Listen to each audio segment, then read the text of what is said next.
Наспроти оверувањата на министерката Мила Царовска дека историјата немала да се укинува како предмет, обвинувајќи опозицијата и медиумите дека шират лажни вести, практично се себе демантираше.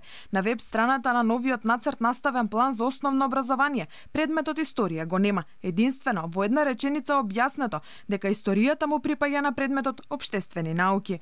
Едната група ја сочинуваат задолжителните предмети: македонски, албански, турски, српски, босански јазик, математика, природни науки, општествени науки и англиски јазик. Предметот општествени науки опфаќа науки што традиционално припаѓаат на историјата, општествената географија, граѓанско образование, религиите, етиката и така натаму.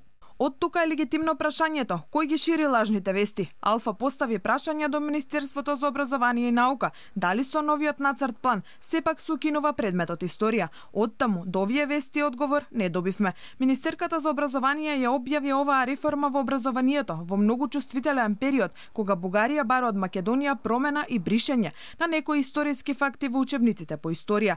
Зошто баш сега се интегрира предметот историја во општествени науки? Царовска не кажа конкретно. Се правда било по светски стандарди.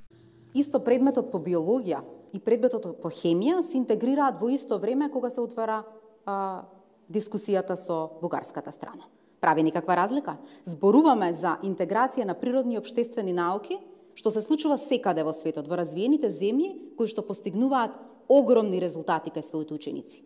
Јавноста и историската фела не престанаа да укажуваат на тоа дека ова е скандалозно, апсурдно и дека ова е дел од планот на власта да си ги покрие неуспесите. Но острите реакции не ја предомислија Царовска. Остана глува на жестоките критики кон неа од речиси целата академска и интелектуална фела, како и Ману.